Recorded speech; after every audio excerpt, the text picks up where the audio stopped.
先輩ジャパニーズカフェへようこそ。ニワトリ先輩です。こんにちは、後輩です。今日もよろしくお願いします。今日のテーマはズバリ部屋探し。引っ越しの季節になると必ず話題になりますよね。それまさに今の私です。部屋全然決まらなくて。リアルな悩みだ。じゃあ今日は賃貸の部屋探しを最初から最後まで一緒に追いかけてみましょお願いします。もうわからない言葉が多すぎて頭がパンクしそうなんです。その前に前回のおさらい。前回は美容院で自分の希望を伝える言い方をやりましたね。やりました。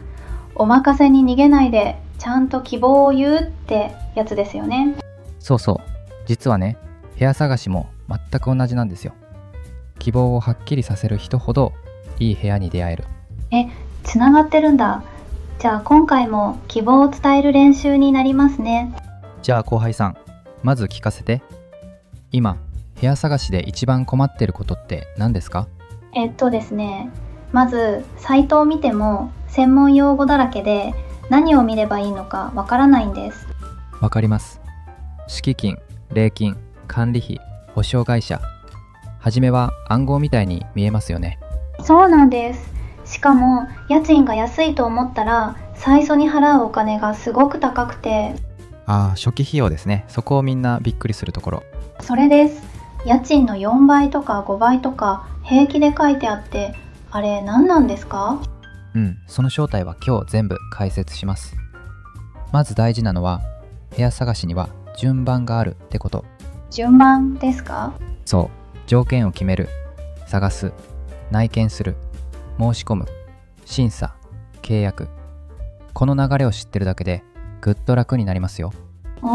地図をもらった気分です。いい例えですね。じゃあその地図を一歩ずつ歩いていきましょう。はい、よろしくお願いします。まず最初のステップ、条件決め。後輩さんの中でこれだけは譲れないっていう条件あります？駅から近いところがいいです。あと日当たり。暗い部屋はちょっと。いいですね。じゃあ逆にここは妥協できるっていう条件は？広さは一人だしそんなにいらないかも。その整理すごく大事なんです。譲れない条件と妥協できる条件、これを分けておくと迷わなくなる。なるほど。全部の条件を満たす部屋なんてまずないですからね。確かに全部欲しがると永遠に決まらないやつだ。そうそう。それから間取りの記号も覚えておくと便利。1K、1DK、1LDK とか。それほんと謎でした。 K って何ですか？ K はキッチン、数字は部屋の数だから 1K は部屋一つにキッチンという意味ですね。なるほど。じゃあ LDK はリビング、ダイニング、キッチンってことか。その通り。もう一個賢くなりましたね。いいね。あと築年数。建物が建ってから何年経っているか。古いと家賃は下がるけど設備も古いことが多い。悩ましい。安さを取るか新しさを取るか。そこもさっきの譲れる譲れないに戻ってくるわけです。確かに。ここで一つ注意してほしいことが、駅から徒歩5分って書いてあっても鵜呑みにしないこと。嘘なんですか？嘘ではないけど計算にルールがあって、80メートルを1分として計算するんです。信号待ちも坂も入ってない。へえ。じゃあ実際はもっとかかるってことですか？坂道や踏切があると体感は 1.5 倍くらいになることも。だから地図だけで決めちゃダメなんですよ。なるほど。それともう一つ、おとり物件って言葉聞いたことあります？おとり？なんか怖い響き。実際にはもうないのにお客さんを呼ぶためにわざと安い人気物件を載せておくやつ。ひどい。それ問い合わせたらどうなるんですか？それさっき決まっちゃってって言われて別の部屋を勧められる。よくある手口です。気をつけないと。見分け方ってあるんですか？相場よりやけに安い、写真が少ない、ずっと載ってる、こういうのはちょっと疑ってもいいですね。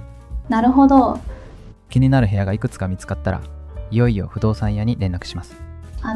電話とメール、どっちがいいんですか？私、電話が苦手で。今はメールやチャットで全然いけますよ。むしろ記録が残るから僕はそっちをおすすめします。本当？そこで内見の予約をします。内見っていうのは実際に部屋を見せてもらうこと。内見って見学みたいなものですか？まさに。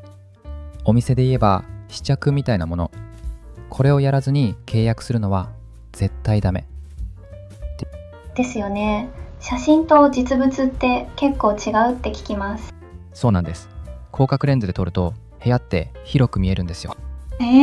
そんな仕掛けが騙されるところでした。だから内見はできれば2つ3つまとめて回るのがいいです。比べると違いが見えてくる。なるほど。でもその日に決めてくださいってせかされたらどうしましょう？いい質問。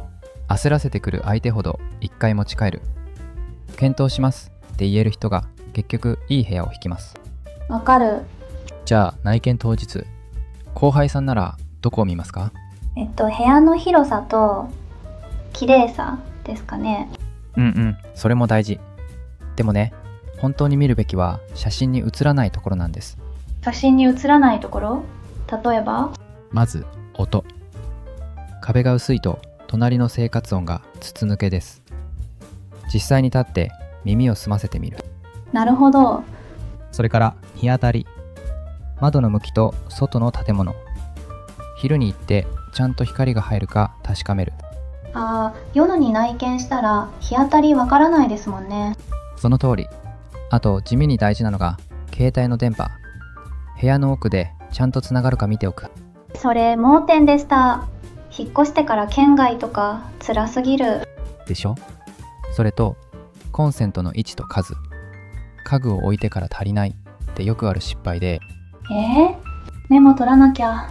音、光、電波、コンセント。そう、その息。内見はね、住んだ後の自分を想像する時間なんです。いいね。さて、いい部屋が見つかったとして、ここでさっきの初期費用の話に戻ります。待ってました。家賃の何倍もするやつ。そう。初期費用っていうのは、最初の1回だけ払うまとまったお金。中身を分解してみましょう。まず、敷金。それから礼金。これに仲介手数料、前家賃、火災保険、鍵交換費。いっぱいある。一個ずつ教えてください。もちろん、仲介手数料はお店に払う手間賃。だいたい家賃の1ヶ月分くらい。じゃあ前家賃っていうのは？来月分の家賃を先に払っておくお金。日本は家賃を前払いするのが基本なんです。そっか。火災保険は2年で2万円くらい。鍵交換費は前の人の鍵を新しくする費用ですね。なるほど。全部足すと結構な金額になりますね。そう。だから家賃だけ見てちゃダメ。初期費用も込みで予算を考えるのが鉄則です。なるほど。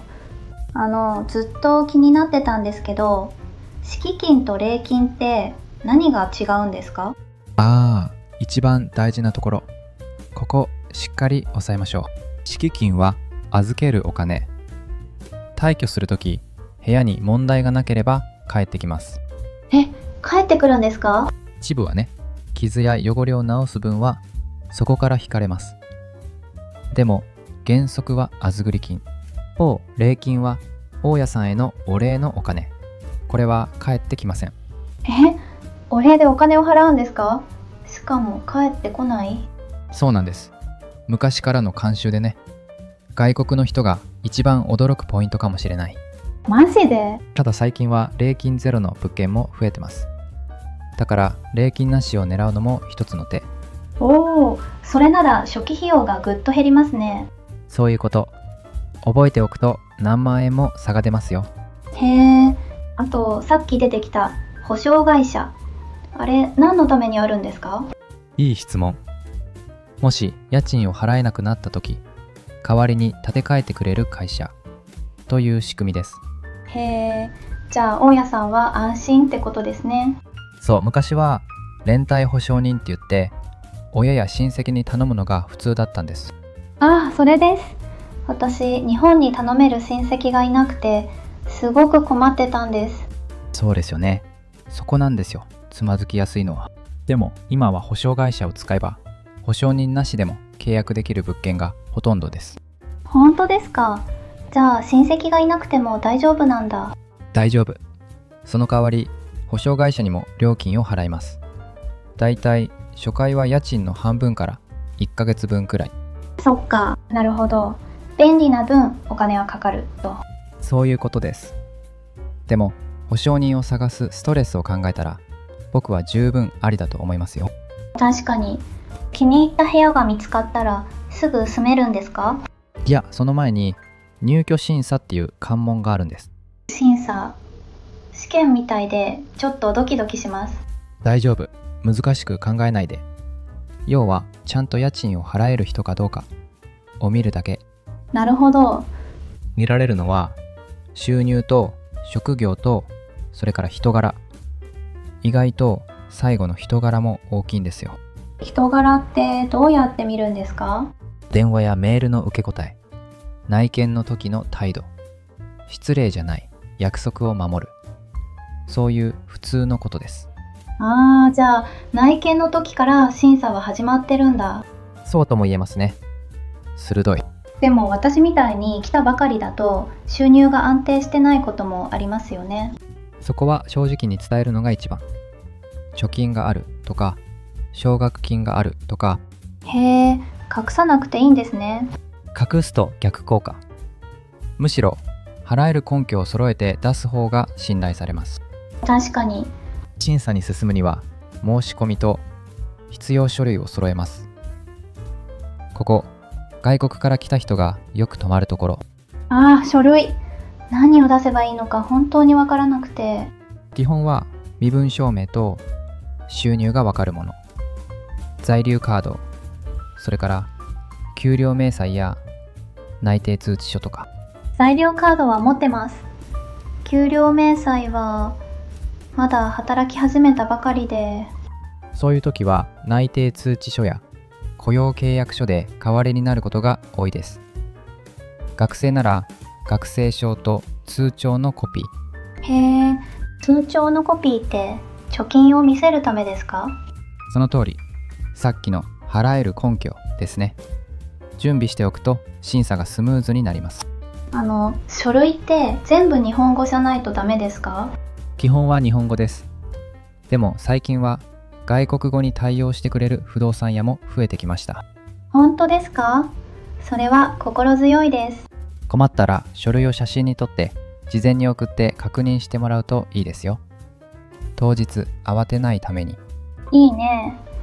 なるほど、先に確認大事ですね。審査に通ったらいよいよ契約。その前に重要事項説明というのがあります。重要事項。早口言葉みたい。はは、長いですよね。要はこの部屋のルールや条件を契約前に全部読み上げて説明してくれる時間です。全部読み上げ。結構時間かかりそう。30分くらいかな。でもね、ここは絶対にめんどくさがらないで聞いてほしい。なんでですか？ここで退去のルールとか禁止事項とか後で揉める種が全部出てくるから。ああ、聞き流したら後で困るやつだ。そうそう、わからない言葉が出たらその場でそれどういう意味ですかって必ず聞く。聞いていいんですね。なんか契約って黙ってハンコを押すイメージでした。それが一番危ない。わからないままハンコを押すのは白紙の答案を出すのと同じですよ。マジで？納得してからサインする。これがトラブルを防ぐ一番の方法です。わかる。契約って一度したらずっとそのままなんですか？いい質問。多くの賃貸は2年ごとに更新があります。そこで更新料が出てくる。またお金、更新するだけで払うんですか？地域にもよるけど、だいたい家賃の1ヶ月分、2年に1回と思っておくといいです。それも予算に入れておかないとですね。そうなんです。家賃が安くても更新料が高いと長く住むと結局同じってこともある。なるほど。だから契約の時、更新料がいくらか必ず確認しておく。これもさっきの重要事項説明で出てきます。つながってる。全部最初の説明が大事なんですね。その通り。最近は更新料なしの物件も増えてるので、そこも比べるポイントですよ。いいね。そもそもなんですけど、家賃っていくらまでならいいんですか？よく言われるのは手取りの3分の1まで。それを超えると生活が苦しくなりやすい。手取りの3分の1。そう。例えば手取りが18万なら家賃は6万くらいまで。管理費も込みで考えるのがコツ。あ、管理費って家賃と別にかかるんですよね。そうなんです。共用部分の掃除や電気代に使われるお金、毎月家賃にプラスして払う。なるほど。だから家賃6万でも管理費5000円なら実際は6万5000円。ここを見落とす人多いんです。危ない。私も見落とすところでした。家賃は見栄じゃなくて続けられる額にする。これが長く快適に住むコツですよ。わかる。それと物件を比べるとき、設備の欄もしっかり見てほしいんです。設備、エアコンとかですか？まさにエアコンがついてるか。これ後から買うと工事代込みで何万円もするので地味に大きい。マジで？それからガスコンロが何口置けるか。料理する人なら2口は欲しいですよね。確かに一口だとちょっと不便そう。あとは独立洗面台、オートロック、宅配ボックス。この辺りは人気の設備ですね。宅配ボックス、便利そう。留守でも荷物が受け取れるんですよね。そうそう。一人暮らしだとこれがあると本当に楽。いいね。ただ設備が増えるほど家賃も上がる。だからここでも譲れる譲れないの整理が効いてくる。全部つながってますね。初期費用って安くする方法はないんですか？ありますよ。いくつかコツがあります。本当？まず礼金ゼロ、敷金ゼロの物件を選ぶ。さっき言ったやつですね。それからフリーレント。最初の1ヶ月家賃が無料になる物件もあるんです。家賃が無料？そんな夢みたいな。空室を早く埋めたい大家さんがそうやって誘うんです。探すと意外と見つかりますよ。へえ。あとは交渉。これはちょっと上級者向けだけど、交渉なんてできるんですか？なんか勇気いります。丁寧にですよ。もう少しだけ家賃下がりませんかってダメ元で聞くだけ聞いてみる。ダメ元ですか？そう。通らなくても何も損しない。通ったら毎月ずっと安くなる。聞かない手はないでしょ。確かに。ちょっと勇気出して言ってみます。あ、そうそう。保証会社を使う時も別に小さな審査があるんです。審査は2回あるってことですか？そう。大家さんの審査と保証会社の審査。でもどっちも見てるのは同じ。払えるか、信頼できるか。そっか。それと大抵緊急連絡先を1人書く必要があります。緊急連絡先？それも保証人みたいな責任を負う人ですか？いや、そこは違うんです。お金の責任はない。ただ何かあった時連絡が取れる人というだけ。よかった。それなら友達でもいいんですか？友達でも職場の人でも大丈夫なことが多いです。事前に一言お願いしておくのが礼儀ですね。なるほど。勝手に名前書いたらびっくりされちゃいますもんね。そうそう。それから入る時だけじゃなくて出る時の話も少しだけ。出る時？まだ入ってもいないのに。気が早いって思うでしょ。でもこれを知ってると入る時の行動が変わるんです。どういうことですか？退去の時、原状回復っていうのが必要になります。借りた時の状態に戻すこと。戻す？自分でコーデするんですか？いやいや、普通に住んでできる汚れや傷は大家さん負担。直すのはわざとつけた傷とかね。そっか。そこでさっきの敷金が修理代として使われる。問題なければ残りは返ってくる。ああ、敷金と退去がつながった。でしょ？だから入るときにもともとある傷を写真に撮っておくといいんです。なるほど。自分がつけたって言われないように。そういうこと。入居の日の写真が退去の時のお守りになるんですよ。へえ。正直に聞いてもいいですか？外国人だと断られることもあるって本当ですか？正直に言うとゼロではないです。言葉の心配とか文化の違いとか理由はいろいろ。やっぱりちょっと落ち込みます。でもね、落ち込まなくて大丈夫。対策はちゃんとあるんです。本当？まず外国人歓迎って書いてある物件を選ぶ。最初から受け入れる気のある大家さんを探す。あ、そういう物件があるんですね。増えてます。それから外国語対応の不動産屋を使う。同じ言葉で相談できるとぐっと楽になる。いいね。あとはさっき言った払える根拠をしっかり見せること。不安を安心に変えてあげるんです。なるほど。断られたのは私がダメなんじゃなくて不安を消せてなかっただけかも。まさにその考え方。あなたの問題じゃない。伝え方と相手選びの問題なんです。なんか勇気出てきました。いいね。無事に契約できたとして、引っ越しの日、ここでもう一つやることがあります。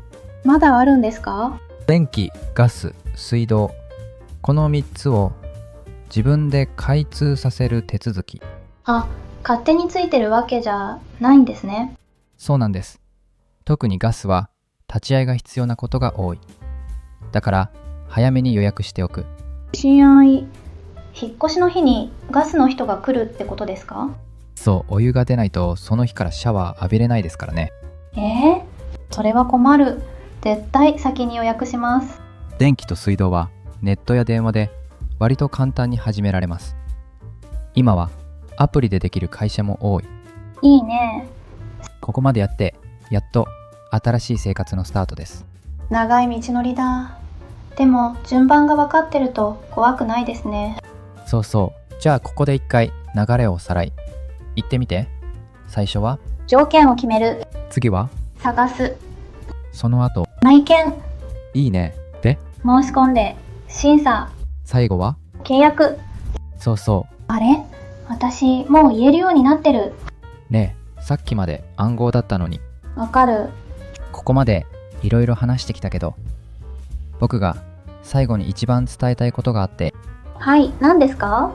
ネットで写真をどれだけ見てもわからないことがある。だから気になったら自分で見に行く。実際に行ってみるってことですか？そう。日本語でこういう時いい言葉があるんです。足を運ぶ。木を運ぶ？足を持って運ぶんですか？面白い想像。違うんです。自分でわざわざその場所まで行くという意味。なるほど。じゃあこの足を運ぶを今日のキーフレーズにしてもう少し詳しく見ていきましょう。いいね。ちょっとここで整理してみましょう。今日のキーフレーズはこれです。足を運ぶ。足を運ぶ。意味は自分でその場所までわざわざ行くこと。ただ行くより丁寧で気持ちがこもる言い方です。へえ、ただの行くとはちょっと違うんですね。そう。例えば、いい部屋を見つけるために何度も不動産屋に足を運んだ。あ、努力してる感じが出ますね。まさに。もう一つ。気になる店にはまず足を運んでみる。実際に行動するというニュアンス。ごめんなさい、もう一回言ってもらえますか？もちろん。気になる店にはまず足を運んでみる。足を運んでみる。覚えました。部屋探しも人生も足を運んだ人にだけ見える景色がある。そう思いますよ。わかる。じゃあ練習しましょう。今日のキーフレーズ。足を運ぶを声に出して言ってみてください。いきますよ。せーのの合図で3、2、1。足を運ぶ。バッチリです。その言葉、これから何度も使う場面がありますよ。さて、今日は部屋探しを最初から最後まで歩いてきましたね。はい。あんなに怖かった専門用語が今は地図みたいに見えます。その感覚、大事にしてください。わからないことは恥ずかしくない。聞けばいいんです。聞く勇気と足を運ぶ勇気ですね。いい締めくくり。皆さんもいい部屋に出会えますように。今日も最後までありがとうございました。またお会いしましょう。